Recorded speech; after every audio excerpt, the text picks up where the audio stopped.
Hola, hola, muy buenas tardes, saludándoles de las instalaciones de Magnética en el 107.1 de FM y transmitiendo desde el punto más alto de San Luis Potosí, México. Bienvenidos a Coposit Radio, programa del Consejo Potosino de Ciencia y Tecnología. Yo soy Edgar Jiménez y esperando que tenga un día muy productivo y lleno de energía, hoy tendremos un gran programa. Hoy en el estudio tendremos una charla muy interesante con el licenciado Israel Trejo Muñiz. Él es el jefe de difusión y proyectos audiovisuales del Colegio de San Luis. También es el titular del programa de radio Entre Voces, precisamente del Colsan, este importante centro de investigación que quizá usted ya haya escuchado en algunas ocasiones, pero que bueno, lidera toda la parte del estudio de las humanidades y las ciencias sociales, obviamente. Y no solo eso, tiene una línea de investigación, debe decirle, del agua, es decir, está prospectando, está evaluando desde el punto histórico, presente, inclusive pues proyectar hacia futuro el devenir que va a tener el recurso hídrico, es decir, el elemento más importante para que exista finalmente vida. Israel es periodista, es divulgador, locutor de radio, en fin, se ha desarrollado en comunicación en muchos ámbitos. Le va a encantar la plática y también la selección musical de hoy, que Israel trae unas rolas padrísimas. Quédese con nosotros. Le recuerdo que nos puede escuchar vía internet en www.magneticafm.com, el Facebook Magnética FM XHAWD 107.1 MHz. Como siempre, saludo a los que nos escuchan en la cuna de la independencia. Un fuerte abrazo para todos ellos este miércoles en Dolores Hidalgo, Guanajuato, México.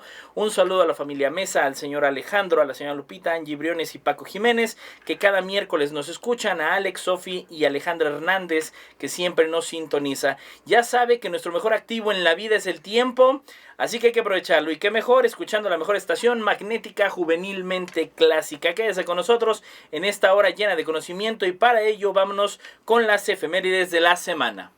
Y bueno, ya estamos de regreso. Déjeme comentarle, el día de mañana, jueves 3 de octubre de 2019, habrá un evento muy importante que se llama el Foro de Experiencias en Parques de Científicos, Tecnológicos y de Innovación. Buenas prácticas, retos y prospectiva. ¿Qué es esto? ¿Qué es este foro? Déjeme decirle que van a venir de distintas partes del país para compartir todas las experiencias que han tenido otras entidades en el desarrollo, en el diseño, implementación, desarrollo y empuje de lo que son los parques tecnológicos. Usted dirá, bueno, ¿y qué es esto?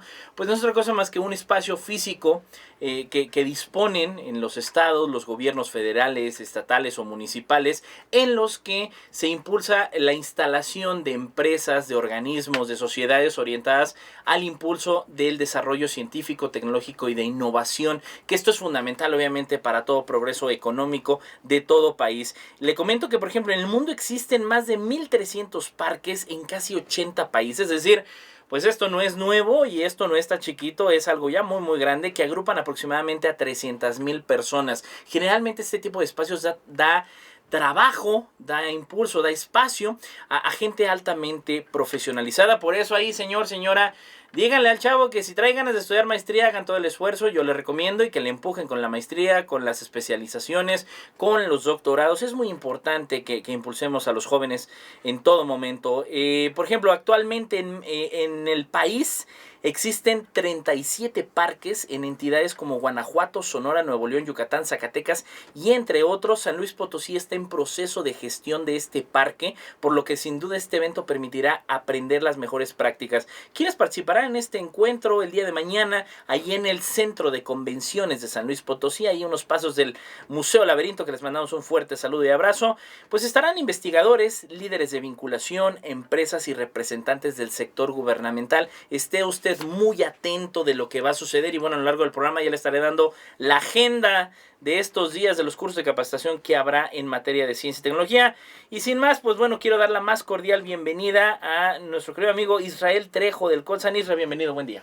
Hola Edgar, gracias, es un gusto estar aquí con ustedes. Y bueno, pues encantados y platicar, arrancarnos un poquito primero, porque luego la desmitificación de, bueno, ¿qué hace el Colsan? Luego dicen, es una oficina de gobierno, es una universidad, es una escuela.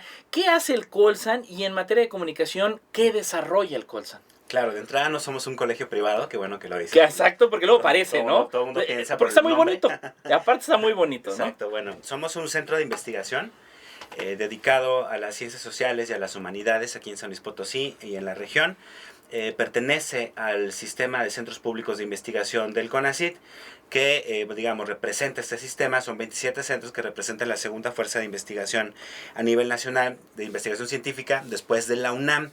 El Colegio de San Luis tiene 5 áreas temáticas o disciplinares, de las cuales puedo mencionar, bueno, antropología, también hacemos estudios históricos, estudios literarios, estudios políticos e internacionales, y digamos el área temática que tiene el Colsan es la de agua y sociedad, que como ya mencionabas es una parte bastante importante, no solo ya para lugares con problemas de escasez como San Luis Potosí, sino en general por diversas cuestiones de conflictos socioambientales o de acceso al recurso hídrico. Ya prácticamente en todas las partes del mundo el tema del agua está volviendo bastante importante. Claro. También tenemos programas docentes, tenemos varios posgrados, 9 maestrías, y 3 doctorados por ahí, si no me equivoco, bueno, 8 maestrías, perdón, y 3 doctorados por ahí. Tenemos maestría en antropología, en historia, en literatura hispanoamericana, en asuntos políticos y políticas públicas, y la maestría en gestión sustentable del agua. Ah, interesante. Y también tenemos doctorados, tenemos el doctorado en literatura hispánica, el doctorado en ciencias sociales, el doctorado en historia, y uno que se abrió recientemente que es el doctorado en estudios antropológicos. Ya. Entonces también cubrimos esta parte para quienes están interesados en especializarse a nivel posgrado en estas áreas disciplinares en ciencias sociales. En el Colegio de San Luis es una buena opción. Por cierto, ahorita está abierta una convocatoria del doctorado en ciencias sociales para súper. Que se acerquen ahí. Exactamente, para que la revisen. Y en temas de comunicación, bueno, yo trabajo en el área de proyectos audiovisuales, que pertenece a la vez al área de difusión, a la jefatura de difusión. Se hacen varias cosas, ¿no? Propiamente lo que es el área de difusión se encarga como de las cuestiones de diseño gráfico, difusión de eventos, invitación a conferencias, presentaciones de libros, todas estas cuestiones, redes sociales, etcétera. Y bueno, el área de difusión tiene un programa de televisión todos los martes a las 7 de la noche en el canal 9 que se llama Hablemos. Los invitamos cordialmente a que lo vean. Son entrevistas con investigadores y también con investigadores visitantes. Y por mi parte, bueno, tengo un programa de radio ya desde hace 14 años, que se llama Entre Voces, y es la misma dinámica, ¿no? Entrevistamos investigadores del Colsan a que hablen de sus proyectos, o también investigadores que vienen de otras instituciones a colaborar con nosotros.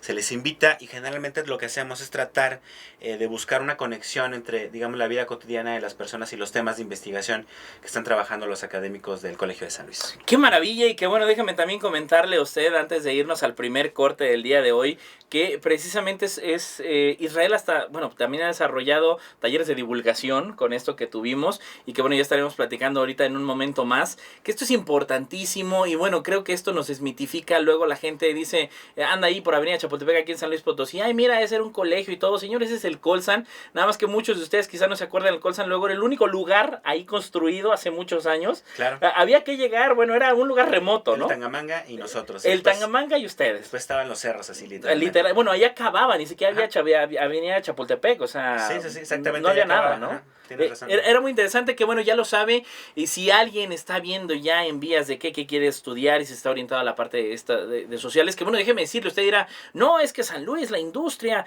vete de ingeniero, mijo.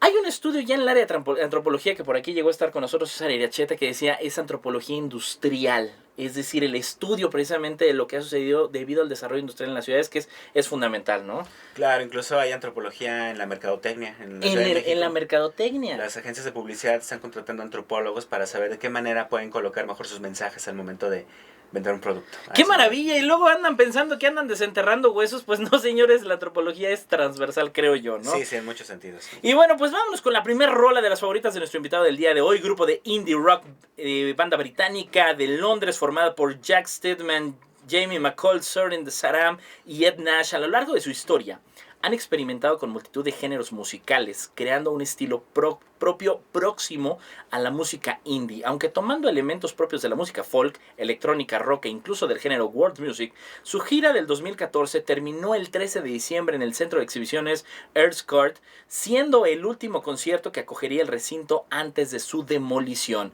Llega Bombay Bicycle Club con Home by Now. Volvemos. Y bueno, ya estamos de vuelta nuevamente en Coposit Radio. Saludo a todos los que nos están escuchando. Muchísimas gracias por sintonizarnos desde su casa, desde la oficina, desde su carro. Acuérdese, nada de andar texteando ahí en el coche. Mejor póngase en la orilla y ya mande el mensaje si es muy urgente. Y si no, espere llegar a su destino. De verdad es que es increíble lo disparado de los accidentes viales por el uso del celular. Usted dice, es que volteó un segundo. Ese segundo, mire, no nada más provoca un accidente, provoca cambios de vida. O sea, puede alguien perecer en la familia y cambia no nada más la vida de esa persona o fenece, sino cambia la vida de todos. Pero bueno, cuídeseme mucho, por favor, y gracias por estar con nosotros. Estamos el día de hoy con Israel Trejo Muñiz. Él es encargado de difusión y de proyectos audiovisuales y bueno, hace cantidad de cosas en la comunicación. Tiene un programa de radio y que ya tiene 14 años. Israel, que seguirán muchos años más, ¿no? Esperemos. Y que bueno, vamos a entrar a un tema que también a mí me apasiona mucho, que es esto del fomento de la vocación científica, que la gente conozca, bueno, cómo es que te decidiste, estudiaste comunicación, cómo es que te decides, cuál es tu tránsito a lo largo quizá de preparatoria, prepa, que hay que reconocer algo. Luego está este cliché que vas a estudiar comunicación, ay mijo, pues de qué vas a vivir, claro, ¿no? ¿Cómo fue tu desarrollo hasta haber llegado al Colsan? Bueno, yo sí recibí también esa recomendación de mis esa padres, observación, ¿verdad? Ajá, exactamente. Bueno, creo que ya son cosas que uno trae desde pequeño, ¿no? O sea, yo sí recuerdo de niño siempre sentirme más atraído por las clases de historia que por las de matemáticas y estas cosas. Uh-huh. Al final uno encuentra que todo está relacionado, ¿no? Tal vez ahí el problema es que fuimos de una generación donde el sistema educativo nos enseñó que el conocimiento debería estar segmentado. Así, ¿no? Es. Por disciplinas, y de pronto uno lo ponen a hacer elecciones medio extrañas, pero siempre me atrajo mucho las áreas de comunicación. Yo originalmente quería ser músico, te voy a ser sincero. Yeah. Mi primer acercamiento con las humanidades es porque yo quise estudiar letras. Okay. Un poco como complemento a la carrera musical, pero al no haber la carrera de letras en San Luis Potosí en ese entonces, me fui a lo más cercano, y creo que todos los que buscábamos alguna carrera cercana a las humanidades en ese entonces, estoy hablando de la década de los 90s, nos íbamos a comunicación. Claro. ¿No? Incluso de la escuela de comunicación surgieron muchos de los que ahora son antropólogos, por ejemplo, en el Colegio de San Luis, o historiadores. Era como el inicio para desarrollar esta vocación humanista, ya. Y de pronto ya varios se fueron especializando, y hay muchos comunicólogos en el Colsan, eso casi nadie lo sabe, no solo desde la parte de apoyo técnico, sino me refiero en el área de investigación. De investigación hay comunicólogos. Claro, bastante, que empezaron con la licenciatura en comunicación y terminando ya siendo maestros, doctores en historia, en antropología, politólogos, también tenemos, o sea, hay varios investigadores del Colsan que iniciaron como comunicólogos. No, qué maravilla. Bueno, yo quisiera preguntar también, ya cuando dices, me decido por la carrera y todo, en casa, ¿qué situación hubo, no? Porque luego sí encontramos a veces familias cuando fomento de la vocación científica, no, dedícate a algo que te vaya a dar. No hay carrera que no te pueda dar, ya depende de uno cómo se desenvuelva, y también no todo es detrás del dinero, sino que hagas lo que te guste y lo que te apasione. Cuando te decides entrar, bueno, en casa, pues adelante, Isra, síguele. ¿Y qué sucede ya en la carrera? Pues la carrera para mí fue muy divertida, porque además fue conocer tanto a profesores y a compañeros que evidentemente traían como otras inquietudes intelectuales distintas a la del resto de las personas. Y yo lo que le debo agradecer a la carrera de comunicación es que en algún momento nos acerca a ciertos textos o a ciertas líneas de pensamiento, que una vez que las conoces tu vida cambia completamente. Dices, o sea, ya es... Ajá, das un brinco como de la convencionalidad, digamos, a tener un perfil siempre crítico y analítico de la realidad, ¿no? Y bueno, y además de desarrollar como ciertas habilidades y herramientas, precisamente desde ese análisis, desde esa crítica social, tratar de comunicarlo pues a los públicos amplios, ¿no? Entonces, ya estando en la carrera, yo me decanté mucho por la parte audiovisual. Después de terminar, voy a Guadalajara a hacer unos cursos de cine y guionismo. ¡Ah, qué padre! Regresando, me empiezo a dedicar a hacer video documental, y precisamente en el Colsan, en ese entonces tenía un área, bueno, la misma área donde estoy ahora, pero se llamaba de manera distinta, se llamaba Proyectos Especiales. Ok, sí. Medio raro el nombre, ¿no? Parece de otra cosa, de rescate de antropólogos en situaciones difíciles, pero bueno, ellos se dedicaban a hacer documentales y el programa de radio. Entonces queda vacante el lugar y a mí me llaman para cubrir esta vacante. Yo llego como documentalista, pero parte del trabajo era también hacer el programa de radio. Entonces entro yo y tengo que asumir la chamba del trabajo de radio, que yo no tenía experiencia en radio en ese entonces, Y ahí es como empiezo. Y ahorita, digamos, ya me especializo, yo creo, más en la parte de radio que en la parte de audiovisual, ¿no? Aunque sigo compaginando las dos cosas. Pero que finalmente, ¿no? Has hecho proyectos importantes, has viajado finalmente pues para hacer levantamientos, todo eso. De todos estos proyectos que has desarrollado en el Colsan, para ti, ¿cuál ha sido el que quizá ha marcado huella, por lo menos a título personal? De decir, híjole, esto que estamos levantando, esto que estamos grabando, pues es de alto impacto y es de importancia. Para ti, ¿qué fue los proyectos que más peso han tenido para ti a título personal? Yo diría que por ejemplo, hay 2 documentales publicados por el Colsan. Uno se hizo en la Huasteca, fue sobre ecoturismo en la Huasteca Potosina, más o menos como en el 2006, cuando estaba este plan de escalar a la región como un nodo turístico a nivel mundial, no digamos a nivel nacional, sí, ¿no? Sí. Entonces eso, desde el punto de vista antropológico, representaba o proyectaba serias problemáticas, porque no sé si tú has ido a la Huasteca en Semana Santa, por ejemplo. Es una locura. Es inhabitable prácticamente. No puedes estar. Exactamente. Entonces sí, el plan era cuadriplicar, por ejemplo, el número de visitantes en la región y no se estaban haciendo, digamos, los estudios ni los análisis pertinentes para saber de qué manera, desde lo ecológico, lo económico, la infraestructura, la Huasteca realmente iba a estar preparada para este aumento. Este boom, que lo estamos viviendo 13 años después. Ajá. Ahorita vas a la Huasteca y es algo impresionante. Sí. Y además de que el área se ha encarecido, pero los servicios se han encarecido, pero tampoco vemos como un gran desarrollo en las comunidades que rodean a los sitios turísticos, ¿no? Entonces nosotros preguntábamos, cuestionábamos seriamente ese plan de aquel entonces. Ese documental fue el primer documental publicado por el Colegio de San Luis, que está, digamos, en su fondo editorial. Se agotó y se presentó en varios lugares. Lo fuimos a presentar a algunos centros de investigación, universidades, tuvo bastante circulación. Después hicimos otro similar en la montaña de Guerrero, en Tlapa, Guerrero, muy cerca de Ayotzinapa, por ejemplo, una zona difícil, y allá fuimos a hacer un documental sobre el agua, y también está publicado por el Colsan.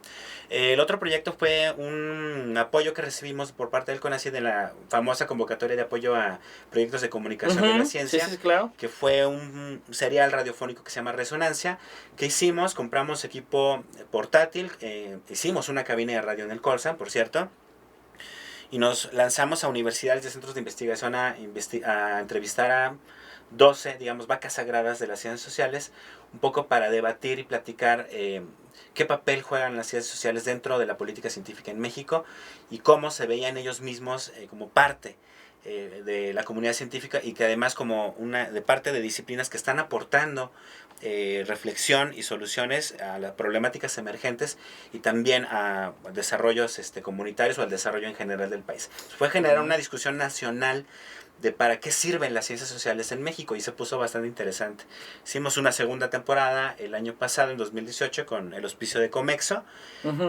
Y bueno, ese fue otro de los grandes proyectos que hemos hecho y sin duda lo que hemos hecho con ustedes en ferias, en la Semana Nacional de Ciencia y Tecnología, que nos ha impuesto a nosotros este reto de pensar las ciencias sociales desde el punto de vista de la divulgación, es decir, que crear actividades, talleres, otro tipo de acercamiento a públicos mucho más específicos que finalmente puedan transmitir como algún mensaje claro, algún conocimiento científico emanado de los trabajos que hacen los investigadores del Colsan, ¿no? ¡Qué maravilla eso! Y de verdad yo le quiero decir a ustedes, los que nos están escuchando, vean la relevancia, y quienes hemos ido a la Huasteca, de verdad es tremendo ahorita las necesidades que hay de infraestructura económica, de desarrollo urbano para esta captación. Sí se está haciendo mucha promoción, pero vean cómo desde hace 13 años el Colsan ya lo estaba investigando y prospectando. Ahí lo fundamental de la importancia que tienen los centros de investigación, de la importancia que tiene la difusión del quehacer de la investigación y en este apartado obviamente de las humanidades. Y bueno, pues encantados con esta charla, de verdad. Vámonos con la siguiente rola, otra de las favoritas de Israel Trejo. Vayámonos al 23 de septiembre de 1977, pero déjeme le platico. Este tema ha sido cantado y versionado por numerosos artistas como The Wallflowers en 1998, que grabaron esta versión de la banda sonora de la película de Godzilla, que de repente por ahí la pasan en la televisión. El DJ David Guetta con el título Just for One Day Here. La banda Oasis, Blondie, Bon Jovi, Apocalíptica, bueno, los Smashing Pumpkins, y también se interpretó en el concierto tributo a Freddie Mercury en el año 1992 junto con Queen. Llega el amo y señor David Bowie con Heroes. Regresamos.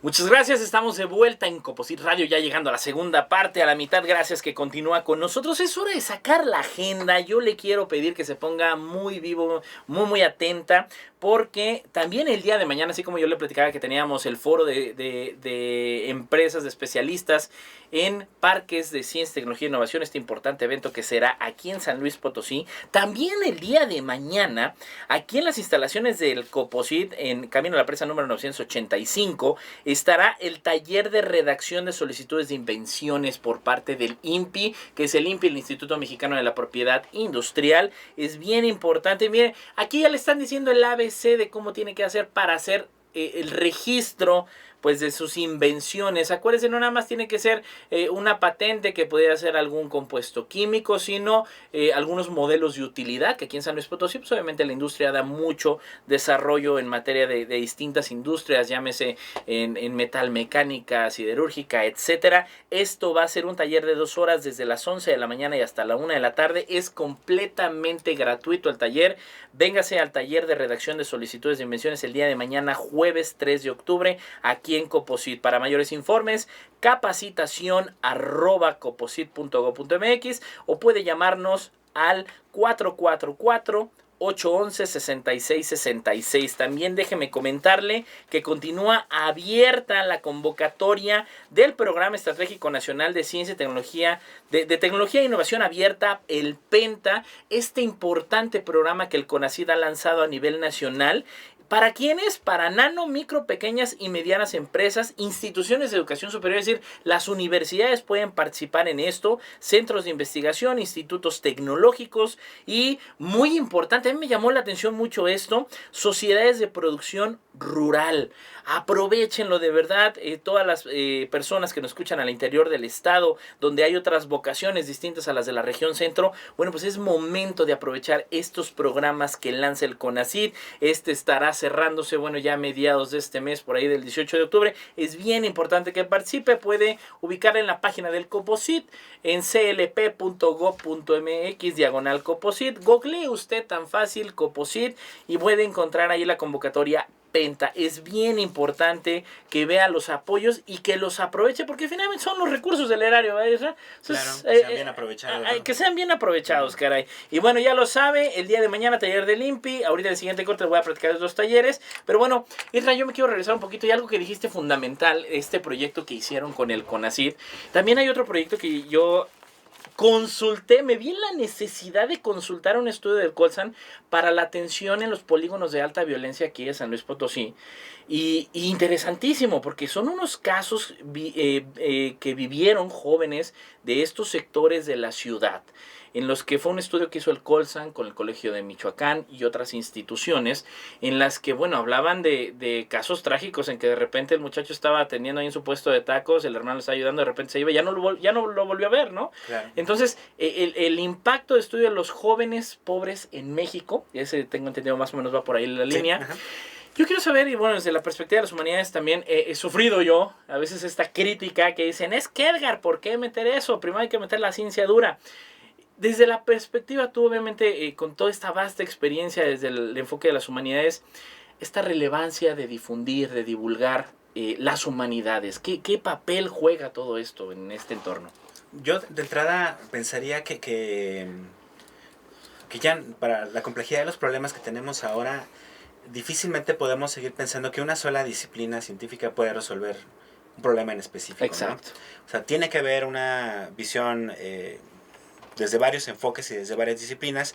Y en ese caso, a mí me gusta utilizar mucho el concepto de la transversalidad para hablar de la pertinencia de las ciencias sociales y las humanidades. Es decir, cualquier problema que me puedas decir ahorita, por ejemplo, la violencia, la pobreza, la desigualdad, evidentemente desde la ciencia dura se podrán buscar algunas soluciones parciales, pero siempre para buscar una mejor salida a esos problemas, siempre será también necesario un enfoque desde lo social. El simple hecho, por ejemplo, de tratar de implementar un programa o un programa tecnológico para microempresas en alguna región, claro, de pobreza, implicaría o necesitaría también de un estudio o un diagnóstico sociocultural para saber si es el programa adecuado incluso, ¿no? Claro. Entonces yo creo que hay que verlo siempre desde esta perspectiva, ¿no? tanto los que están desde las ciencias exactas deberían de dejar de excluir un poco a los de humanidades, pero también los de humanidades deberíamos de dejar de sentirnos aparte. Divididos, ¿no? Ajá. Como de bandos separados, que no es cierto. Creo ¿no? que entre estos cruces disciplinares últimamente han sido bastante afortunados.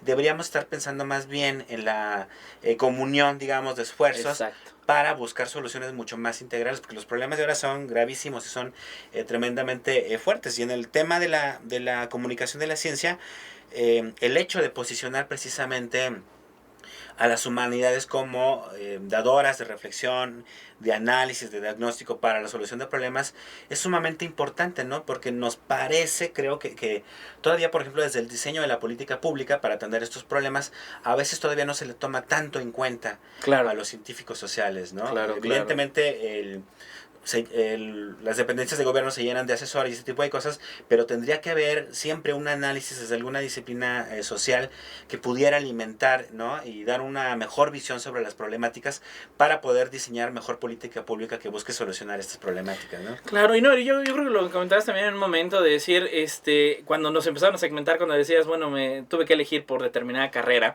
en el hecho de que, bueno, la historia nos ha enseñado que no porque alguien sea físico o químico, no pudo haber sido también escritor o poeta. Claro. Y grandes representantes de la humanidad, pues han mezclado ambos elementos, ¿no? Por ahí hasta hablaban, y digo, quizá no estoy orientado en la parte de humanidades como tal, pero era un elemento que llamaba poderosamente la atención, que Newton ya en sus últimos años, pues quiso adentrarse mucho a la cuestión espiritista. Vamos, siempre hay un impacto de lo social, por mucho que estés orientado a lo social. Inclusive hemos visto esa necesidad en la comunidad de divulgadores, que por mucho que le sepa el muchacho a la robótica, pues hay que tener tintes orientados a la pedagogía, al contexto social al que lleva a los chicos estos temas, porque si no se pierde el contenido de la divulgación, ¿no? Exactamente, esto que es la famosa figura del hombre renacentista, ¿no? Exacto. Eran personajes muy completos, ¿no? Pensamos en Leonardo da Vinci, bueno... Le daba todo el hombre, ¿no? Nomás le falta cocinar rico, yo creo. Faltaba ser chef, tal vez, ¿no? Y quién sabe si lo hizo, no tenemos Vete a saber, no hay registro, pero no lo dudo, o sea, la verdad es que es fundamental y que, bueno, también hemos encontrado esos ejes que, como bien dices, luego, bueno, son los asesores y todo, pero algo que inclusive esta importancia o la relevancia que se debe de dar bajo el mismo equilibrio y ya con los temas complejos, no vamos lejos. La industria mexicana se ha tenido que tropicalizar por mucho de transnacionalidad, que dices automatización, robótica, pues tienes que poner el altar de la Virgen, tienes que, vamos, hay elementos socioculturales que impactan inherentemente y que ahora las grandes empresas, no por ser grandes transnacionales o grandes corporativos, no deban de alguna manera adecuarse, y hasta me suena un poquito a épocas conquistadoras, de decir, pues tienen que irse adecuando también a cómo pueden adentrarse en la dinámica social, ¿no? Hace poco, aquí en la zona industrial tuvimos una crisis de obreros, o sea, algunas empresas de la zona industrial estaban batallando para conseguir obreros. Ahí la visión de un antropólogo hubiera sido muy útil. ¿Saber por qué? ¿Por qué? ¿Qué está pasando? La gente no está acudiendo a estas convocatorias a trabajar en la zona industrial. Tiene que ver la distancia, tiene que ver los salarios, tiene que ver otras condiciones sociales, ¿no? La atmósfera organizacional que pueda tener. Y dices, no, ahí no te metas porque está horrible, ¿no? Sí, exactamente. Entonces, como lo vienes, hay una... Siempre puede haber como un enfoque social en este tipo de temáticas. Y otro ejemplo muy claro que quisiera mencionar ahora, por ejemplo, lamentablemente en San Luis Potosí, en todo México, tenemos que hablar de los feminicidios, ¿no? Claro. Ya sabemos muchos a qué nos referimos cuando hablamos de feminicidios, que hay instrumentos para tratar de erradicarlo, las alertas de género, ese tipo de cosas. Bueno, el término feminicidio fue acuñado por unas antropólogas norteamericanas. ¿Sí? ¿De ahí partió? Y adaptado por una antropóloga mexicana, Marcela Lagarde, al tema feminicidio. Ella fue la que lo metió a discusión en el Congreso para que se tipificara el delito y para que se generara esta ley general de acceso a las mujeres a una vida de violencia. Si no hubiera sido porque la antropología detectó que las causas de muchos asesinatos de las mujeres tenían que ver no solo con una cuestión pasional de celos, sino tenían que ver con una cuestión cultural de cómo los mexicanos vemos a las mujeres. Si no se hubiera hecho esta observación, ahorita no estaríamos hablando de feminicidios.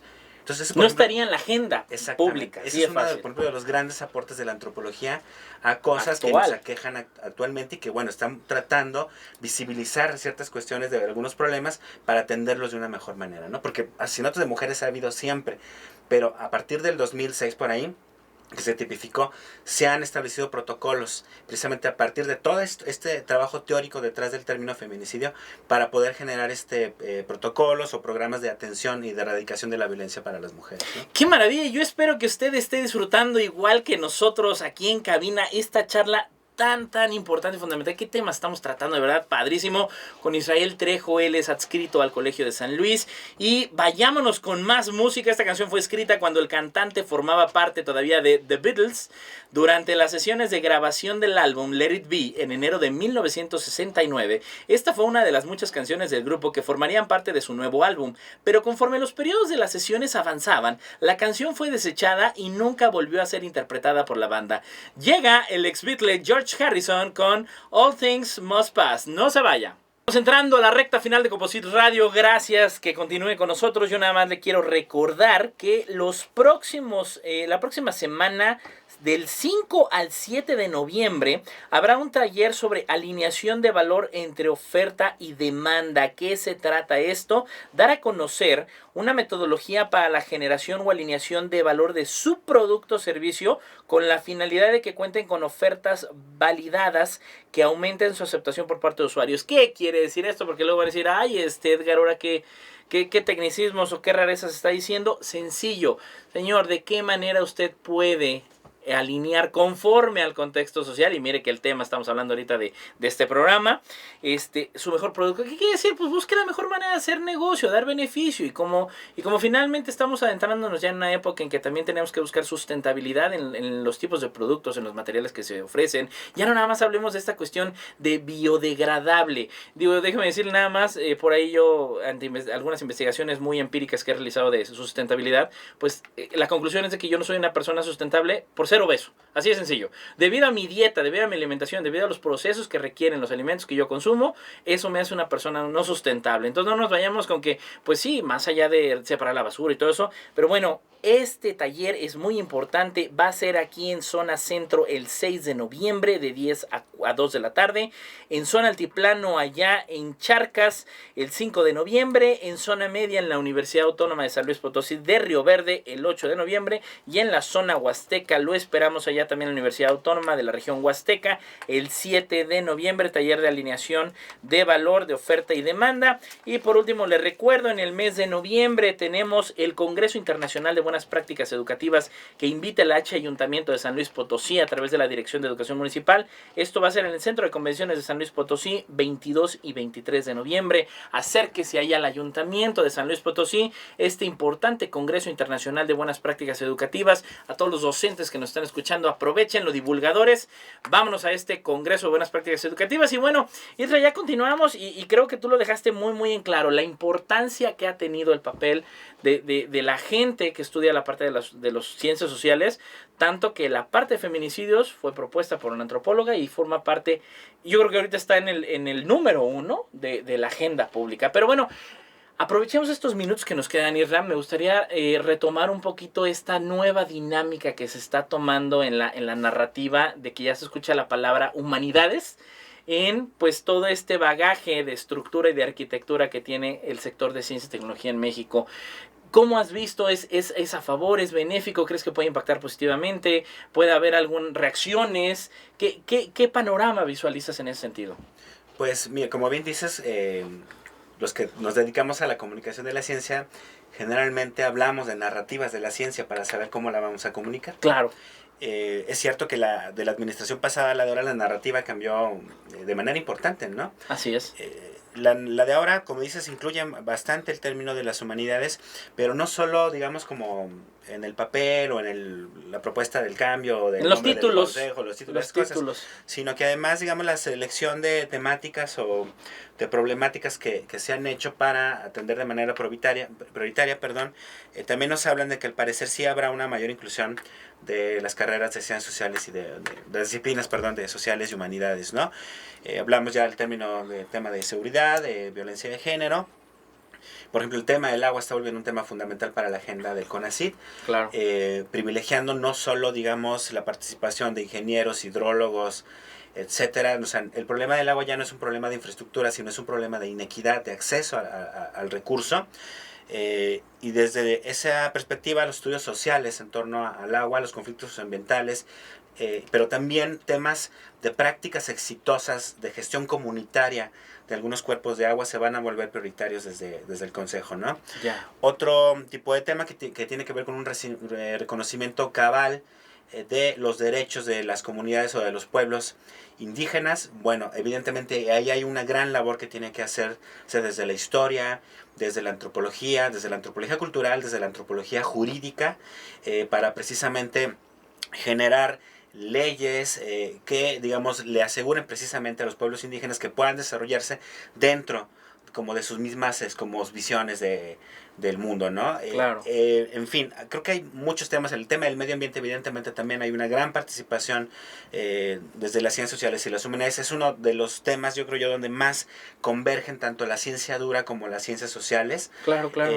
Y evidentemente la gente de CONACYT creo que sí ha puesto ahí en el papel varios problemas y varios temas a atender donde las ciencias sociales pueden jugar un papel prioritario, ¿no? Por ejemplo, la ciencia para encontrar a los desaparecidos. En México tenemos una terrible crisis de desaparecidos. Ahí la ciencia dura y las ciencias sociales pueden converger también de una manera sumamente importante, ¿no? Para generar protocolos de búsqueda, evidentemente con avances tecnológicos y este tipo de cuestiones, para encontrar esta gran cantidad de desaparecidos que tenemos en México, pero sobre todo para erradicar el problema, ¿no? Claro, claro. En fin, o sea, me parece que esta nueva narrativa que viene desde la política científica en México sí abre un poco las puertas a que los humanistas y los de ciencias sociales tengan más presencia, puedan levantar la mano y decir, hey, aquí estamos, ¿no? Podemos aportar mucho para sacar adelante al país, ¿no? Qué maravilla, y que definitivamente ya las cifras están en evidencia. Todavía esa cantidad de papers, investigaciones de áreas quizá biológicas, de áreas científico-tecnológicas, de ciencias duras, pues bueno, no se equipara todavía con lo raquítico que hay, a pesar de lo que ha desarrollado el Colsan, que bueno, si usted ha tenido oportunidad de visitar el Colsan, también todo este acervo, la librería precisamente del Colsan, bueno, tiene cantidad de publicaciones, ya también audiovisuales, como precisamente Israel, pues bueno, ha dirigido y producido una cantidad de ellos, pero bueno, todavía falta muchísimo para equilibrar esa balanza en la cantidad de investigaciones, papers y aportaciones a nivel social, ¿no? O sea, todavía creo que la balanza le falta todavía mucho, ¿no? Sí, el asunto pasa porque, y esto tal vez lo podrías platicar algún día con el director de la revista del Colegio de San Luis, porque los criterios de publicación científica están hechos por científicos duros, ¿no? Claro. Pero muchas veces Exactamente. Esos criterios muchas veces no se adaptan, digamos, a la temporalidad de los estudios sociales, ¿no? O a la pertinencia o al esquema de citación de algunos papers que tienen que ver con las ciencias sociales, ¿no? Yo creo que va más por eso, porque en realidad se publica bastante desde las ciencias sociales, ¿no? Pero, digamos, el problema es que estos criterios que te ubican dentro de estos motores de búsqueda, de pronto muchos de esos textos son como excluidos, ¿no? Porque están pensados más desde una cuestión mucho más cuantificable. Por ejemplo, tu artículo científico en realidad se vuelve mucho más importante y presente por el número de citas que ha tenido y no tanto por el contenido. Claro, por el impacto que podía representar, como lo que acabamos de mencionar, de violencia del agua, pues, tiene un impacto brutal, ¿no? Exacto. Entonces hay investigadores de ciencia dura que, por ejemplo, hacen un artículo científico, a los 6 meses hay un nuevo hallazgo sobre lo que están trabajando, publican otro paper científico, y el de ciencias sociales no trabaja así, es un modo distinto de trabajo. Entonces, por eso, digamos, se ve a veces en una franca desventaja en estos esquemas de citación de publicación académica frente a la ciencia dura. Lo que se está promoviendo ya a nivel internacional es un cambio desde precisamente estos motores de búsqueda de criterio, o de plano generar un protocolo distinto. Una arquitectura distinta. Para que los de humanidades puedan publicar y puedan ser encontrados, sobre todo, sin requerir como estas, ¿cómo le llamaremos? Este pedigrí. Sí, el pedigrí del mismo SNI, ¿no? Vamos, no vamos lejos, el mismo SNI, bueno, pues está adecuado inicialmente a la estructuración de la evaluación de ciencias duras, y bueno, se adenda a estos de los anexos que tiene, pues también hay áreas sociales, pero no es lo mismo, ¿no? Sí, como claro, por ejemplo, alguien que hace un estudio literario, estudia la obra de un autor, una novela en específico, un poema incluso, lo que pasa es que la publicación es el estudio introductorio al poema. Y por ejemplo, el SNI no lo reconoce como una publicación, porque si no, ese poema ya fue publicado. Y la introducción o el análisis de ese poema no cuenta como investigación científica, por ejemplo. Ya. Entonces, eso Ya, es a lo que ya, me ya. refiero. Y sin embargo, en México cada vez se lee más edición crítica de literatura, de narrativa, de poesía, porque siempre es una experiencia bastante importante tener un análisis previo de la obra para después leerla en toda su cabalidad, ¿no? Me parece. Claro, Entonces, claro, los estudios claro. literarios son muy importantes, sin embargo, ellos también están muy excluidos de toda esta dinámica de los criterios de la cienciadura, ¿no? Pues esperemos que siga evolucionando y esta parte que siga tomando mucha, mucha fuerza porque es fundamental para el bienestar. Ya lo hemos dicho cantidad de veces, el último fin por el cual el ser humano estamos es ser felices, pero bueno, pues necesitamos apoyarnos del conocimiento humanístico, científico, tecnológico y de innovación. Israel Trejo, un gusto, Israel, que hayas estado con nosotros en el programa. Un placer para mí estar contigo charlando entre colegas. No, Siempre, y siempre encanta, sí. y ya habrá otra segunda edición que ya estaremos platicando más a detalle. Perfecto, yo encantado. Un gusto y le recuerdo que el Coposid es su mejor aliado en vincular, financiar, capacitar y divulgar en materia de ciencia, tecnología e innovación. Estamos a sus órdenes, nueva dirección de página web slp.go.mx/Coposid. Nuestras redes sociales, Twitter, @Coposid, Facebook, Consejo Potosino de Ciencia y Tecnología y YouTube como Coposid. Aquí en la capital potosina estamos a sus órdenes en camino a la presa número 985, a unos pasos de la entrada a la presa San José. Gracias a la Fundación Nikola Tesla AC en los controles, gracias Roberto Alonso, gracias Ana Alex, Ale Mendizábal y Raquel Pérez por el invaluable apoyo. Saludo a todo el gran equipo del Consejo Potosino de Ciencia y Tecnología, gracias a Sandra Luna, a todos los miembros de la red de divulgación de ciencia, tecnología e innovación. Y antes de cerrar con más música, a nombre de la doctora Rosalba Medina Rivera, directora general del Coposid, yo soy Edgar Jiménez y llega esta banda británica de rock alternativo procedente del condado de Grand Manchester, quienes el 12 de agosto del 2012, en la ceremonia de clausura de los Juegos Olímpicos de Londres del mismo año, actuaron en el momento de la salida de los abanderados de todos los países participantes y han sido aclamados por su sonido fresco e innovador, recibiendo críticas halagadoras por parte de los medios y de artistas como R.E.M., Radiohead, Coldplay, Blur y U2. Nos despedimos con Elbow y esto es New York Morning. Hasta la próxima.